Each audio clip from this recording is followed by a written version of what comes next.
This is Jen. This is Becky. And this is Too Close to Home, and it's a special edition. Woo woo! So, we didn't even plan that. I love this. We just get the vibe. I love. So we've all heard many stories of my weird life and trauma and whatever. But today I would like to have one of the weirdest parts of my life, my baby sister Kelly on. Yay! Yay! Unfortunately, being the third out of 4 girls, my older sister and I would torture Kelly with scary stories and jump scares. It also doesn't help that I forced her to watch scary shit like Tales from the Crypt as children. And I'm talking like, she was like 5. I think that gives you a well-rounded childhood, but who am I? Right, who am I? Just a girl doing a podcast. With my best friend. Being only a year and a half apart, we often went to the same school together. And honestly, she's my first best friend.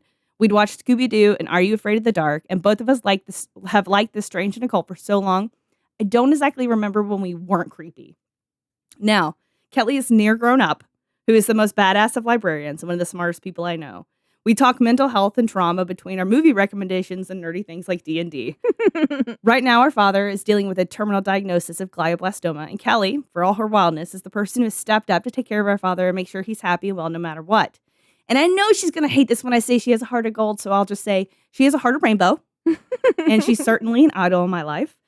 That being said, and all the mushiness out of the way, love you. I'll like to preface is that no one can roast me half as well as my sisters.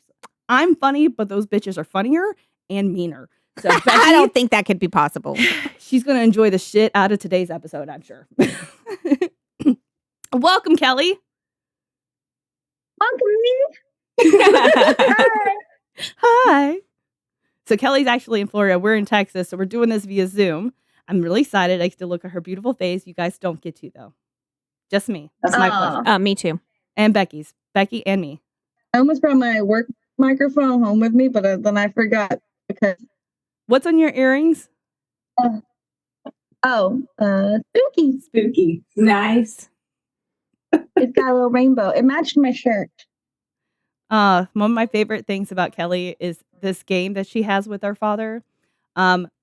Whoever's going to admit that Kelly's gay is the loser. So they're in a little bit of a stalemate. Nobody's admitting who's gay. We all know it's Kelly. There's a lot of lesbian fan art and a lot of rainbows in her room. She just likes colors. She's not gay. It's a fun version of gay chicken that I and myself invented, and Elaine hates so much. Oh, she's the one who came up. Kelly, you're like, oh, you don't like that? Well, that's a hate crime because I'm gay. And another time I need to show you the giant picture I framed of Elaine because she told me to throw it away. Oh, yeah. It's when you're getting your senior photos and sometimes they'll send you like the big packages and it has the life-size fucking portrait. Uh-huh. So there's one of our older sisters. Elaine hates it. So Kelly put it up in her house. She literally gave it to me to say, throw this away. I'm like, no, bitch, I'm going to frame it. She's like, no, you're not. I'm like, watch. But this also is a good time to tell you, it's very clear which one of the siblings our parents love, because Elaine's the only one with a giant ass photo of herself. That's true. Me and Kelly did not have giant ass photos. Kelly barely had pictures. Yeah. And a lot of them, she was just wearing diapers. Almost all of them, I am not alone. There's no pictures of me alone. Well, I gotta get 2 for here. One of the other ones. Are you saying that my haunting presence haunted you our entire childhood as well? Because I literally would not talk to people if you weren't there. That's true. They had no choice. We had an aunt that was like, okay, you guys want cookies? And me and my older sister were like, yeah, we will. Yes, ma'am. And Kelly just like puts her hand out. She's like, you have to say something. And we're like, Kelly won't talk to you. Dead ass would not take the cookies. She's like, No, I was basically nonverbal. That's a fun thing. It's one of the many things where my doctor's like, yeah, no, that's autism. That's autism. And no wonder why you and Jimmy get along so well. Yes, we're buddies. I'm just excited. I was going to be nice to Jimmy and try to do my own recording of my voice. That's slightly closer. Because. Oh, he just made a like, oh my God, thank you face. He just went. Because I love Jimmy so much. Someone has to. I wanted to when I was showing you my shirt, I wanted to make sure Jimmy could see it. Oh, yeah. Oh, you cut out because you're a muscle girl? You work out? Suns out, guns out. Suns out, guns out. It's always suns out in Florida. Look at my squishy, squishy muscles. Muscles so squishy, right? That's how that works? Exactly. That's how that works. It's exactly how mine look too. So Kelly has, I almost called it Kelly's correction corner, and I was going to put corrections and corner with K's, and then I realized that was KKK. And I was like, oh, me not. So we're going to call it Kelly's corrections corner, but accurately spelled with C's. You're going to spell my name with a C? That's not accurate. You get what I was saying, Kelly. I love the ambiguity. Okay, so do you want me to start reading my nonsense? Yeah, to tell us your corrections. Becky hasn't heard them, so I read them and it was hysterical. I loved it. It was like me writing to myself. So the thing is, I love listening to Jennifer's voice because she's very funny, and also I love her and I miss her. And so I listen to her podcast on the regular. And sometimes, so more the reason that I listen to like podcasts and watch YouTube videos is because I like having conversations with people where I do not have to talk. But unlike that, when I listen to Jennifer's podcast, I want to talk to her because it's like a conversation I'm in, but I'm not able to say anything. So I just kept notes of everything I want to say about every podcast of yours I've listened to that I felt like needed commentary. And so I asked Jennifer, can I write an email in? Like you asked at the end of your podcast, has people send their own stuff. Can I send a thing? Would you read it? And she said yes, because she is far nicer to me than is warranted. Oh no, I'm bleeding. What are you doing? Something shiny. That's the ADHD. Yes, it is. It is. It is the ADHD. So I want to read this first part because I wrote it specifically because I wrote it for Jennifer to read it. And but then I'll get in the comments and I won't be as formal, I suppose. Dear Jen and Becky, use any of this, if anything, for your podcast. It is almost 2,000 words though, so feel free to use none of it. You are going to read this whole thing though, so I win this particular sibling cold board fucker. Gotcha, bitch. I can curse, right? Yeah, I can curse. Yeah, you curse. Okay, you have listened to our podcast, right? I curse so much. I told a lady at work I didn't curse at work, and she laughed at me. And I was like, oh no. Whoops. He's like, I would just like to I would also like to submit for the approval of the Midnight Society the following comments and corrections. The correction from episode 58 must be included on the podcast, or we are getting divorced. Fuck anything else. Fuck all of history. These lies will not stand. We're gonna go in order, and I have stuff I of course wanted to say about all your things, but I'm trying not to be too much. That being said, there's a bunch of these, so buckle in. Episode 44 comments. I just want to tell you that supernatural triangles are actually much more common than you think. There are a lot of them. There's in Nevada, like Michigan, Wales. There's one in Vermont. There's one in Bridgewater, which has a podcast now. It is a fictional podcast. There's one in Vermont. So people are going and getting like their maple syrup from Vermont and getting into a mystical triangle. No wonder why people want to disappear to Vermont. I want to disappear. First of all, if JJ takes me to Vermont to tap a tree for some syrup and maple, I better get stuck in a fucking triangle. I better. Because I'm going to wonder how my life got to that point. I mean, you could also die in the maple flood, but we don't want to do that. We don't want to do that. It just sounds like a bad time. It was like a horse died and everything. I don't even like horses. They're too tall. I don't like horses. Yeah, I barely like Jim, and he's very tall. I love you, Jimmy. Nobody does. His daddy didn't even love him. Come on now. Left him for a pack of Newports. Oh, well, I mean, fuck his daddy, whatever. Fuck his daddy. Okay, so broken arrow actually refers to a nuclear incident that does not have the inherent risk of causing a global crisis, like a global war. And that includes incidents that are explosions as well as like nuclear waste contaminants, and like as well as the loss of a nuclear payload. So there's actually a lot of them. There was only like the 6 you specifically named were the ones where like nukes were actually fucking lost. But there's like 32, I think, officially recognized ones, though there's a bunch of ones they don't officially recognize. And the reason I know this is because Australia, and I do not want to elaborate. I do not want to elaborate. I sent you a map. I'm going to start using that, and I do not want to elaborate. Yeah, I'm not going to elaborate. You can look it up. Google's a thing. Episode 45. Correction is that it wasn't our grandpa. It wasn't Murdoch. It was our great granddad, who my dad's named after, Ernest. So this Ernest was married to a woman named Allie Gay, and when she died, when our grandfather was 6, and the OG Ernest, not dad, shipped his children off. Like, you're gone. I'm done. I'm out. Papa was shipped down Georgia, like as a farmhand, again, from age 6. And his older sister, went to work in a surprisingly not brothel, like a housekeeper. She's a housekeeper in a boarding house. Not a brothel. It sounds like a brothel. It sounds like that movie, but it's not. It was just a boarding house. And then Ernie, not dad, Ernie, would remarry, and he had 2 kids with his new wife, one of which had Down syndrome. So like he's very lauded. Like historically, there was a newspaper article. Sorry, there's a clock here. Elaine hates it so much. I actually have 32 clocks. Elaine hates this clock so much because it makes noise. It's grandma's clock. It's the only thing I liked about grandma. Her clock. It's chiming. I'm very sorry for this audio. Annie Hoozles. She does have it's very uncomfortable sitting in Kelly's living room and dining room area because there's like 30 fucking clocks going. Like, oh my God, I feel very tense all of a sudden. I find it very comforting to have all the ticking, but that's me. That's again what my therapist once said, the autism. And anyway, original flavor Ernie.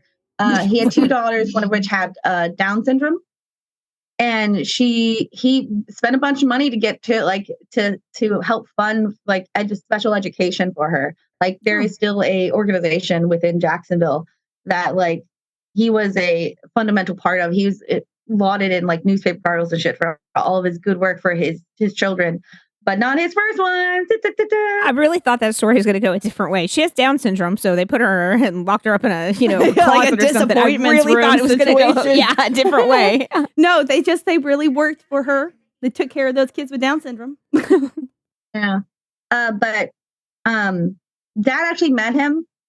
His wife when he was a kid, because Papa, again, the man's first son, would go and like help take care of his lawn and shit for his after he died, for his stepmother who hated him. It was very like Disney. It was a bit much. Fun memories. Okay, episode 57, and this is just a comment. You're required by sibling law to take me to any fucking Mothman festival you go to. I wanted to thank you specifically for including the booty statue, because that you're doing the Lord's work. Everyone should know about the booty statue. I know. I did want to correct that shite poke is pronounced like shite, not shit. It's a shite poke. And there is a long established theory on him being a quantum leap sliders motherfucker. And I also wanted to just state for the record that the evil spirit in Final Destination is literally death. That's like the whole point of it. Also, a ufologist is pronounced like ufologist, not you. Yeah. I don't know. I think you don't remember how you pronounce it, but I was like, that's not how you pronounce it. It's ufologist. Oh, I think I called it ufologist. Yeah, that's what they always say on last podcast. Yeah, ufologist. As you see, we're big fans. Which they admit is not correctly. It's not correct, but I call it ufologist. That's fine. It's fine. Me today learning that was not a real term. Oh, really? No, I thought ufologist was exactly how you were supposed to say it this whole time. Oh, no. Well, I mean, I guess I just watched a lot of shows and a lot of documentaries. I don't think I've ever really listened to last podcast on the list. Sorry, not sorry. That's okay. She listens to us, and that's what matters. It is what it is. The correction for 58. This is the most important one. That's why I highlighted it in the email I sent Jennifer. I did want to put a comment. I don't remember what this one's about. I think it's about a murderer. Anyway, comment is that mom and dad didn't come to my school functions and you don't see me leading a cult. No, it's about the cult. That's what it was about. Dad didn't come to my school functions, but you don't see me leading a cult. No excuse. The correction is I did not wear ties because of Avril Lavigne, which is slander. I stopped because of Avril Lavigne. I wore them because I was young, autistic, and queer. Get it? Not straight. And the highlighted portion was to be quoted directly, which I have now. Good me. Good job. Good for me. Good job, Kelly. The last series of comments before I go to my actual stuff is for episode 59. Because I don't remember who you're talking about again here. I want to say, oh, like Jim Jones, that guy. It is entirely possible that he did sexually pursue men, but that this would not really be about his sexuality so much as about it, like the power fantasy of it. And this is why sort of like you'll see in opportunistic pedophiles, why they won't have like a victim profile. Like most pedophiles have a specific victim profile unless they're opportunistic pedophiles. And then it's about sort of like the destruction of innocence rather than like having a sexually desirable partner. Also, I want to say that what you said is not what a power top is. Please don't call him. He's not a power top. Nope. Jokes aside, it is more accurate to frame him as a sexual predator than it would be as someone with a queer identity of any type. You're not claiming him. No thanks. We don't either. So like from the LGBTQ plus community, we'll pass. Niet. From the straight community, I'm that Soviet same. poster. Niet. What gender is Teal Swan? He'll be that. Teal Swan, the cult leader. Basically, cult leader's their own thing. Yeah. Cult leader is his own gender and sexuality, and you can have it, bro. Okay, so my boy, the OG, the Jersey Devil, my fave. Okay, my sources are 30 plus years of undiagnosed autism, a fascination with the supernatural, the preternatural, and the occult. So much time and so little self-control. Professional level skills in information literacy, and I will cite nothing. You are my mother, my fucking graduate advisor, you punk. Say that again, that last part. You're not my graduate advisor, you punk. The Jersey Devil is super fascinating. He like toes the line between like a folklore, like the classic folklore, but also like he edges into modern cryptids. I personally think that he's very much like more folklore than cryptid, honestly, because most people are not. No one's been like out there saying, "Oh no, I see the Jersey Devil." I think one of the things I like so much about him is like he's a very comical described monster. He has like the face of a goat or a horse, and he has the beard and horns of a goat. So it's Sarah Jessica Parker. Check. Well, Batwings is where you lose her. Batwings, he has a dragon tail. Don't know why it's specifically dragon, but it is a dragon tail. Cloven hooves, and he that's just the legs. The legs are hooves, but the hands have hands because he has claws, like knives specifically, and he has a very muscular upper torso, which has been in modern times likened to a kangaroo, which is like mental picture bonkers. I just think like he's obviously hitting the gym. You know what I mean? In the gym. And then he tans and does his laundry? Yeah, then he tans and does his laundry and then stalks you. GTL. It tracks. The two other like characteristics of him is that he's supposed to be very, very fast, and he has a characteristic scream, which I've never heard described in a way that my brain can mentally recreate. So I'm not doing it. Do-do-do-do. What? How do they describe the scream? Said scream. It's baffling to me. I can't describe it. It's supposed to, it's like some people it's like high pitched, a little bit like Mariah Carey. What? Like Mariah Carey? No, like it's definitely an animal scream, but like. Well, listen, you tell me that Mariah Carey, like, she's not an animal, okay? She makes it to that holiday season every year. All I want for Christmas is you. Transcendent being, she's not an animal. She's not a lowly mammal like the rest of us. I just want to see now. I want to see Mariah Carey as a horse face. And the cloven hooves. Imaging that now. And then the long claws, but then like she goes and she gets the crystals on them like Cardi B does. Stop. I mean, she does have long fingernails, and she is the type. I think an argument can be made that she's secretly Jersey Devil in disguise. Awesome. An argument can be made. The Jersey Devil is never gendered. Like they call it a him, but in the sense like you call most default things gendered as male. So she could be. I don't know. I'm not saying she's not. Other than I don't believe he's real. Anyway. This creature lives in a delightful part of the Upper East called the Jersey Pine Barrens, which is just a fucking dope name. I love the name Pine Barrens. It sounds so cool. However, it is not nearly as sick as hell in real life. It's called this because it's full of fucking pine trees. One, easy. And also, there's so many fucking pine trees, there's very little else.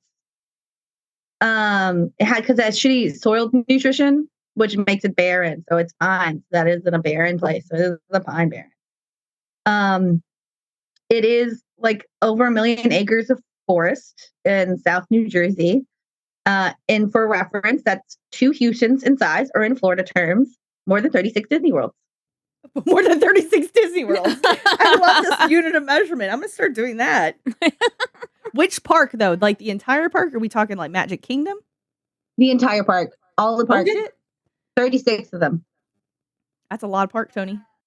I would love to like fuck around in the Jersey Pine Barrens, because while it is like barren, it does have some dope shit. It has like ghost towns, has a wild amount of carnivorous plants in there. It's really cool, and just a lot of pine trees. And pine trees are cool and they smell nice. They smell nice. This sounds like if you think of like a giant ass forest. We have very few mega forests left in North America. A giant ass forest plus ghost towns plus nice smelling trees. That's just like that's a perfect setting. For like, I don't know if I've ever heard anyone talk about Pine Barrens in such a loving way. Well, they sound dope as hell. I mean, like, come on. I mean, Florida's kind of like it, except they have the scrubs. You do have a shit ton of pine, but then you also have a bunch of like sable palms and shit that'll cut your ass up. And everything smells musty. Like, nah. That's true. I want to go up there where it's dry. I'm just saying. Just saying. Okay. So there are a lot of stories about him because, I mean, he's folklore, honestly. Most of it is an oral history. My personal favorite, of course, is the story of Mother Leeds. Like any good Batman comic, there are subtle shifts and deviations between story to story. There are some core elements that people would agree are like, this is it. And the core elements are as such. It is the 1700s. There is a woman that lives in the woods. This woman has 12 kids. This woman is called Mother Leeds. Good God, that many children? It's like a baby slide. Well, I mean, they were playing baby lotto at that point, you know? Yeah, that's true. Back in those days, like, we're going to have 20 kids, 4 might make it into we're lucky childhood at least. 1 will make it into adulthood. Right. And that one's going to work the field, bitch. So, anyway, so there's an auspicious and unusual birth of a 13th child, and that this child will be the one known as the devil. He has a monstrous form and is inhuman and definitively unnatural, and he is unloved by everyone except me, because I love him. I love my baby boy. So, and then like the end of the story, no matter what happens in the particulars, he always escapes into the barrens to terrorize the woods forevermore. That's the basic story. The backstory is also sort of where we get an alternative name for this, because he's called the Leeds Devil as well, because the area where he lives is called Leeds, essentially named after the Leeds family. Sometimes Mother Leeds is like an innocent victim, like she just, unluckily had 13 fucking kids. Either because fuck, that's a lot of kids, or 13 is an unlucky number to have kids. That's sort of like if the 7th son of 7 sons supposed to be a werewolf. The 13th kid, I guess, is supposed to be. I've heard that the 7th son of the 7 sons, but I did not know it was going to be a werewolf. Now I feel like I'm way behind the 8 ball. Now I need to know more. Son of a 7th son is either a werewolf or a witch, depending on what mythology you use. I know a lot of mythology or folklore. Anyway, and or folklore.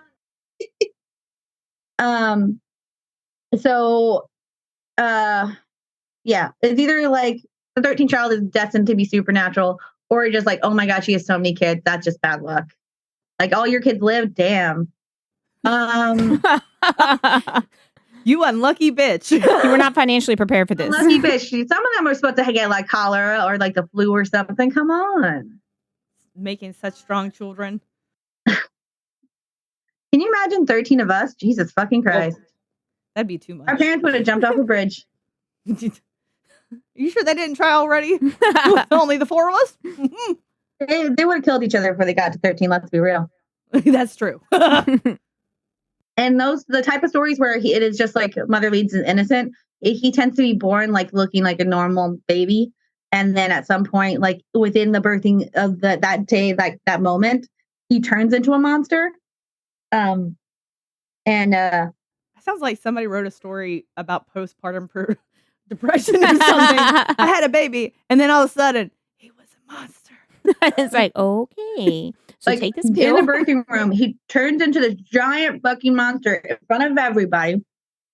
Sometimes he like smacks people with his fucking tail, and then he escapes up the fireplace to never be seen again. Of course, in the stories, because folklore, Mother Leeds is not an innocent victim; she's a witch, and she has made a pact with the devil. Sometimes, because I want to have the devil's baby, I guess, or sometimes like I hate somebody or I hate this town and I want to curse them with this devil baby.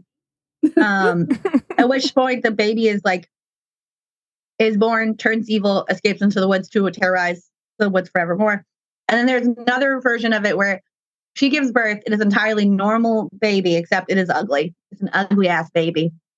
Happens. Yeah. I got 12 cute babies. Like, I don't need this ugly one. She throws it into the fireplace. God damn. Damn. And then if that turns him into like this cursed monster. So I guess the old saying that's basically a mother could love is not true. No. Even some mothers don't love it. Not if your mother leads, ho.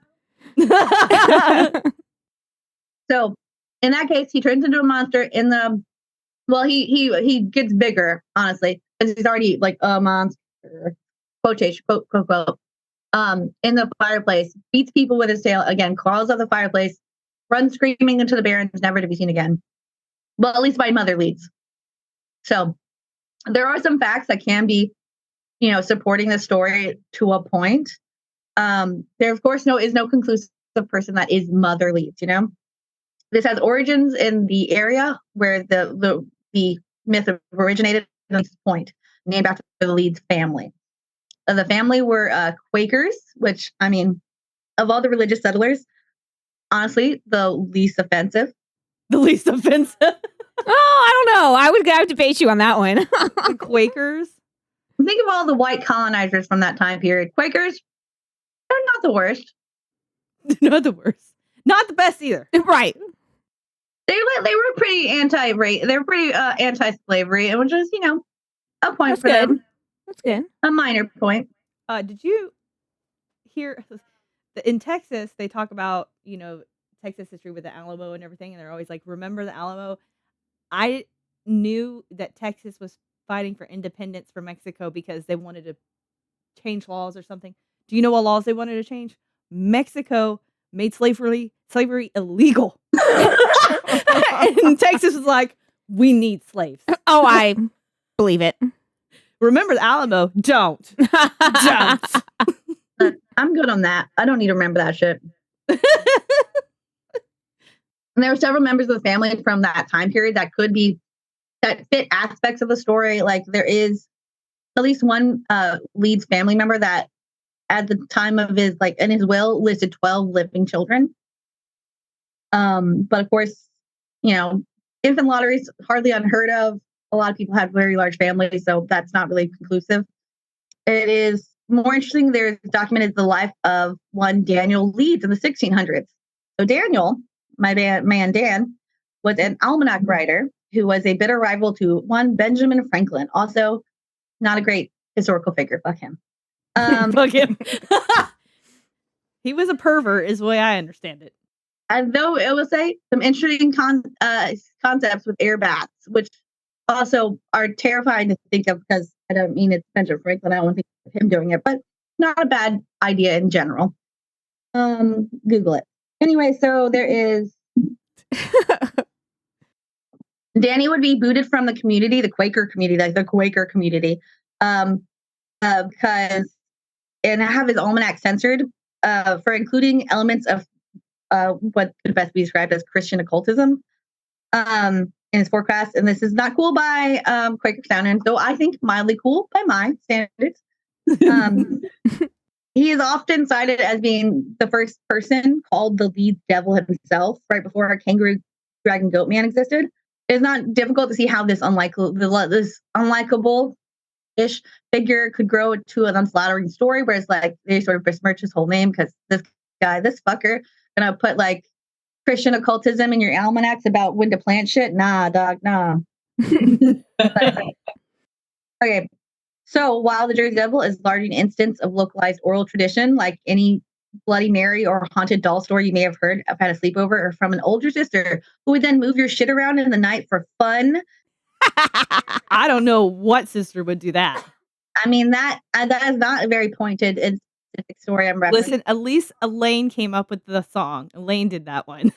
That's the most fucked up thing. Like, she doesn't have, she's not a songwriter. She had a realistic looking baby. A fucking song for me. And Kelly loved this baby. And then Elaine made up this story about this baby doll killing people and how Kelly got it. So Kelly would like throw it in the closet and hide it. And then me and Elaine would take it out and hide it in her bed in the bathroom. And then Elaine came up with a song, and it was like TikTok, come and play with me and all that, like terrifying the shit out of Kelly. And my cousin came over and was like, I love that baby doll. Kelly's like, fucking take it.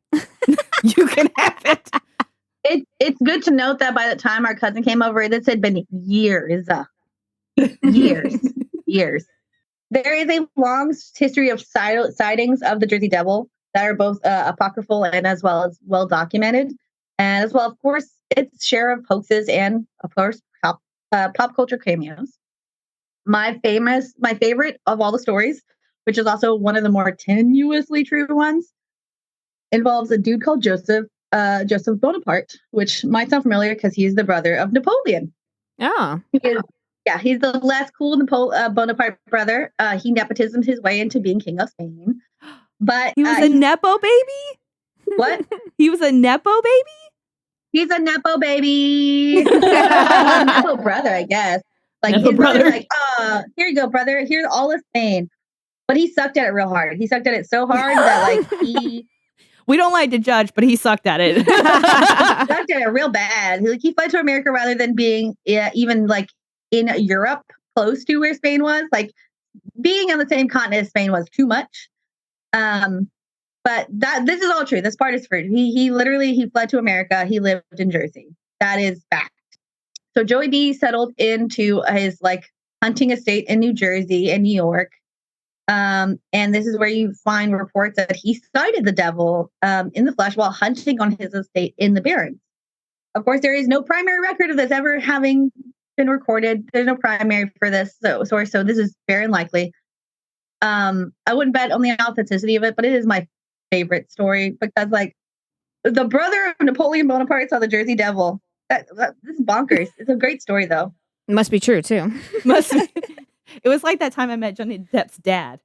His dad he's probably retired now because it's been a long time since I've seen him. But his dad used to do like road construction. He owned a company that did that.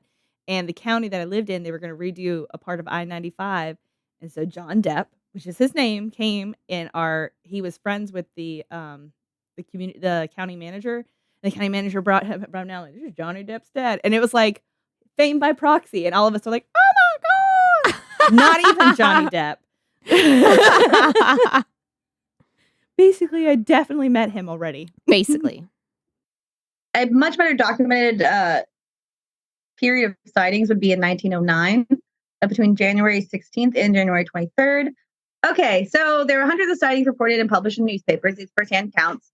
This phenomenon was not just in the Pine Barrens proper, but it was also all the way into Delaware and Maryland. Of course, the sightings would die down very quickly, and most academics would suggest this is a situation where media sensationalism was fueled by hoaxes, which was fueled by media sensationalism, which was fueled by people being susceptible to media. Like it's a feedback loop of a bit. Mass hysteria, whatever it's called now, who fucking knows? At least one person at this time period would later admit to have created a bit of rogue taxidermy, which is the official term for it, utilizing, of course, of all things, a kangaroo corpse. as well as some fake claws and fake wings. Where does one just pick up a kangaroo corpse? Like that sounds very out of place for New Jersey. Like, I just found a random ass zoo and they killed the kangaroo, so I just bought it and I glued it on some wings and I glued on some knives and bing bing. I just want to be a rogue taxidermist. That just sounds like it's the role for me. That means I get to be creative. I can dress a raccoon up in a little pilgrim girl outfit or something. I think you would be great at that, except you're very squeamish. That's true. I am. Oh, that's what Jimmy's And for. imagine you, because the taxidermy part is a crucial part of rogue taxidermy, and I don't see you doing that part. No, I'm very smell averse. I would be sitting there the whole time gagging. Well, Jimmy will just take care of it and then you dress him. Yeah, I'll dress. There we go. See? You'll see. No, they're a duo. There's a duo. I'm obviously the cooler of the duo, but I digress. So there are no pictures I could find of this thing at any point. And I can't say how skilled a job he did, but it was like 20 years of it being publicly displayed before he fessed up to it being fake. So it must have been realistic enough for some folks. Your heart will believe what your heart wants to believe. Yeah. I was showing Camilla an old video game that we played when we were kids, and Camilla was like, "That is horrible. We thought that was realistic." Oh yeah, I was watching Back to the Future today, and I was like, "Do you remember when this was like really cool? Like everything going on in it." The only one that has stood the test of time, and you know this, is Jurassic Park. Yes, the only one that stood the test of time. Me and JJ were just saying that when we were watching the first one the other day. He was like, "It still looks good, even this, long time." Oh, the clothing, the costuming, the dinosaurs. Oh, wait, they what? still look really great for the first Jurassic Park. For the first Park. I thought we were still talking about Back to the Future. I'm like, when were there dinosaurs? She's like, I must have missed the scene with the dinos. Now I feel like I need to go back. I want Marty McFly to become friends with a Stegosaurus. I don't remember him riding the T-Rex through town square, but yeah, no, that practical effects are really dope. That's why Grogu looks so cool in The Mandalorian. He's all practical effects. I love practical effects. So myth or legend, myth or fact, Jersey Devil's really dope. He's my favorite one. He's better than any basic bitch cryptid, like, I don't know, Bigfoot or something. All right, we have to end it right now. We have to end this now. Bigfoot is a basic bitch. Oh! I hope the swamp ape shows up if he hadn't already on your porch. I feel like our father would be friends. Alexa's seen something. Mm-hmm. I don't know. I have not even got an alligator on my porch yet. I would rather have that first. I love alligators. I would give it a little smooch. Well, you don't have a choice. Like you don't have a choice when the cryptids are going to come. Yeah. And we're bringing Mothman double cheeked up on a Thursday afternoon, okay? I'm just saying, I work in a public library, so very large, very smelly people are not that much of a deterrent to me. I'm very used to some of this in my life. That's true. Anyway, so my boy, the Jersey D, has been on pretty much everything. He's been in a Dimension 20, which is a live play, not podcast, I guess it's video, TV show. But he's also been in Lore, which is both a TV show and a podcast. He's been in The Wolf Among Us, which is a video game, as well as What We Do in the Shadows, which he was really good on. Also very inaccurate to what the Jersey Devil was. I enjoy What We Do in the Shadows a lot, that I'm okay with it. He's also in Gravity Falls, and he was in X-Files. He's on Disney. So, I mean, Gravity Falls, he's basically a Disney princess at this point. So it makes him an honorary Star Wars in my heart. So take that, Sasquatch, and much love, Kel. That's the end of my story. Hey, that was great. I love that. So we'll have to do this every year. Have Kelly come on and give us a list of corrections. Right? JJ, you've lost your job as a fact checker. Now we have an official librarian at our fingertips. Sometimes I do need to be brought down a level because JJ never tells me if I'm wrong because he's fearful. That's right, Jimmy. Never is. No, the time you're finished talking, she doesn't remember what you said. Huh? You can't you can't correct her if she's wrong. If by the time you've gotten to a different subject, you don't remember what she was wrong on. You know what? I'll take it. Yeah. But I love you. I love you. I love you so much. I love the Jersey Devil. He's so very cool. I This sounds like that part of the night when you're drinking. You're like, I love you, man. The real question is, who do you love there are a lot more? of really cool, fun American folklore, but he's one of the cooler ones, I think. He's very comprehensive. Some of them are like really, really thin on the ground. Like, what are they? Like the Fresno Walkers or whatever they're called. The ones that are just like 2 legs. Or dogmen. Dogmen are kind of whatever. Bigfoot is just he's everywhere. Like, everything's a different flavor of Bigfoot. Just sort of whatever to me. But I think Jersey Devil, there's so much to the legend. And it's so unique, especially to the region. I just thought it was really dope. Also, kangaroos. Kangaroos. Who doesn't What love were a you gonna kangaroo? The real question is, who do you love more, Jennifer or the Jersey Devil? Jennifer is the Jersey Devil. Ah, You can't have You've both never of them a seen them secret. both in the room at the same time, have you? I have not. I have not. Can't confirm nor deny. And I have seen Jennifer's knife fingers come out when she's speaking to Jimmy before. So It's my eye daggers. It's a Bruce Wayne Batman situation. You've never seen her. It is.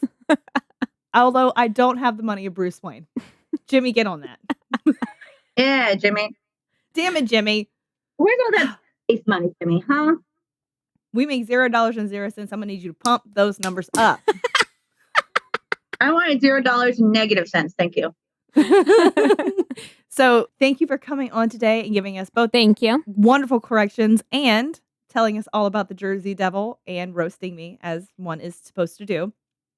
Sure. I love you so much, though. You're so great. The podcast is great. You do a really good job, except never do a Russian accent ever again, please. Dear God. Never do a what? Never do a Russian accent ever again. Oh, no way. She lived in Russia for 2 months. Okay, she would know, but I can speak. I can speak a little Russian, and I do a Russian accent semi-regularly for the kids because I have a character called the Trash Monster that helps Charlotte clean her room sometimes, saying I'm going to take all of her stuff to my trash kingdom. She loves this game. I don't know why. Are you the hoarding lady from the Labyrinth? Yeah, that's what in my head. Oh, That's shiny girl. You want to save this? Put it over here. I'm going to use this little bit of paper for my trash art collection. I will use these boxes as part of the trash castle. Thank you. This will go in our art galleries. I will take this old magazine and add it to our finest trash library. So, yep, so that's basically the Trash Monster in my head.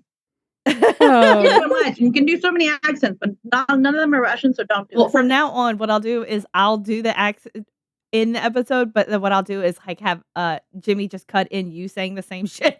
I love it. The terrible accent and then the accurate accent. So you guys find us on Instagram, Facebook, Snapchat. We got some new shirts. One of them is one of our favorite sayings.